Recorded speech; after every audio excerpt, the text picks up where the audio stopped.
नमस्कार, आप देख रहे हैं पीके टाइम्स। मैं हूं अजय जाखड़। भारत की सबसे प्राचीन पर्वतमाला अरावली आज अपने अस्तित्व के सबसे बड़े संकट का सामना कर रही है। हाल के घटनाक्रमों ने राजस्थान से लेकर दिल्ली एनसीआर तक एक नई पर्यावरणीय बहस और जन आंदोलन को जन्म दे दिया है। सुप्रीम कोर्ट से जुड़ी एक नई व्याख्या, केंद्र सरकार की नीतिगत दिशा और राज्य सरकार की कथित उदासीनता ने मिलकर ऐसा माहौल बना दिया है कि अरावली को बचाने की मांग अब सिर्फ पर्यावरणविदों तक सीमित नहीं रही, बल्कि यह जनप्रतिनिधियों, युवाओं और आम नागरिकों की साझा आवाज बन चुकी है। इस पूरे विवाद की जड़ उस व्याख्या से जुड़ी है जिसके अनुसार 100 मीटर से कम ऊंचाई वाली पहाड़ियों को पहाड़ नहीं माना जाएगा। विशेषज्ञों का मानना है कि इस परिभाषा के लागू होते ही अरावली पर्वतमाला का बड़ा हिस्सा कानूनी संरक्षण से बाहर हो सकता है।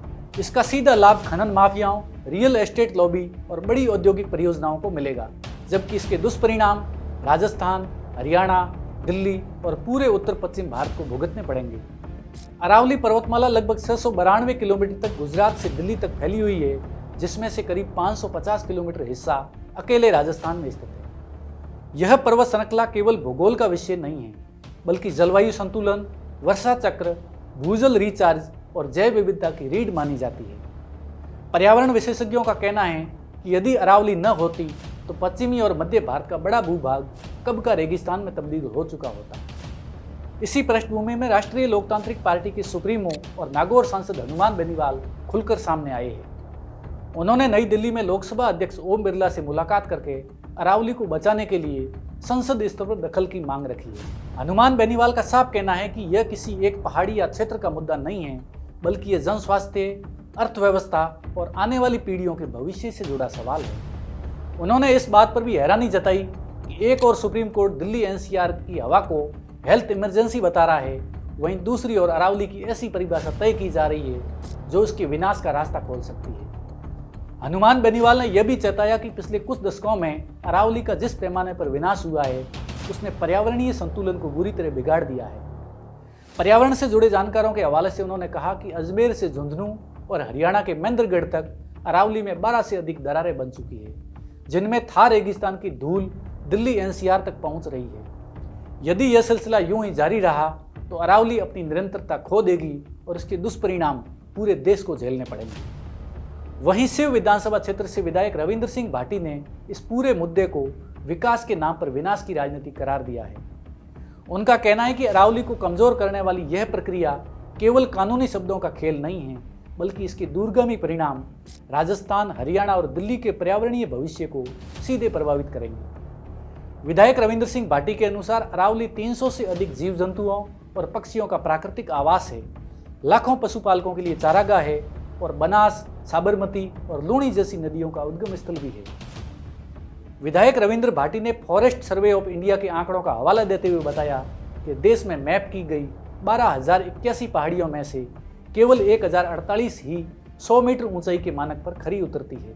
इसका अर्थ यह है कि नई व्याख्या लागू होने पर अरावली का लगभग 90% हिस्सा कानूनी सुरक्षा खो सकता है। यह स्थिति खनन और निजी परियोजनाओं के लिए रास्ता खोलती है, जबकि पर्यावरण और स्थानीय समुदायों के लिए विनाश का संकेत है। अरावली संकट के साथ साथ खेजड़ी वृक्ष का मुद्दा भी इस आंदोलन का अहम हिस्सा बन गया है।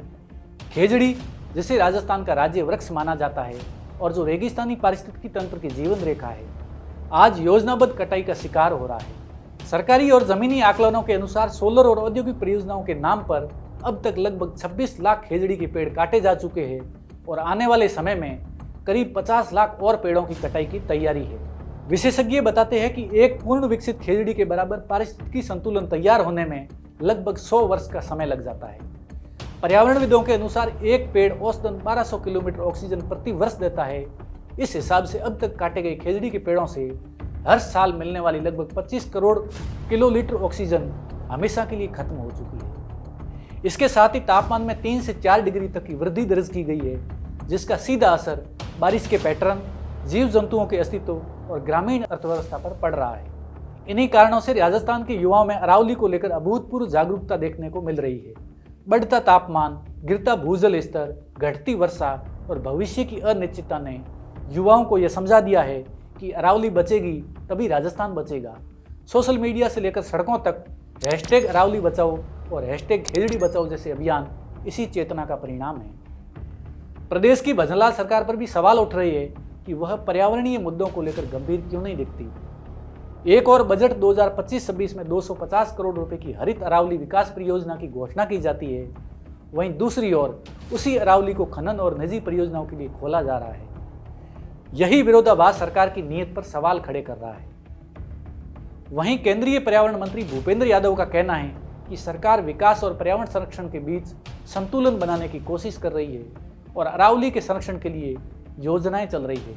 हालांकि आंदोलनकारियों और पर्यावरण विशेषज्ञों का दावा है कि जमीनी सच्चाई इन दावों से मेल नहीं खाती है और नीतिगत फैसलों में कॉरपोरेट हितों को प्राथमिकता दी जा रही है। कुल मिलाकर अरावली केवल पहाड़ियों की श्रृंखला नहीं है, बल्कि ये पश्चिम से आने वाली लू और थार रेगिस्तान को रोकने वाली प्राकृतिक दीवार है। इसे कमजोर करना आने वाली पीढ़ियों के भविष्य के साथ सीधा खिलवाड़ है। हनुमान बेनीवाल और रविंद्र सिंह भाटी जैसे जनप्रतिनिधियों की मुखरता ने इस मुद्दे को सड़क से लेकर संसद तक पहुंचा दिया है। अब यह सरकार, न्यायपालिका और समाज तीनों की जिम्मेदारी है कि वे तय करें कि विकास के नाम पर विनाश का रास्ता अपनाना है या प्रकृति के साथ संतुलन बनाकर भविष्य को सुरक्षित करना है। तो अरावली से जुड़ी इस खबर को लेकर आपका क्या कहना है, कमेंट करके ज़रूर बताइए और देखते रहिए पीके टाइम्स, क्योंकि ये है राजस्थान और देश की आवाज़।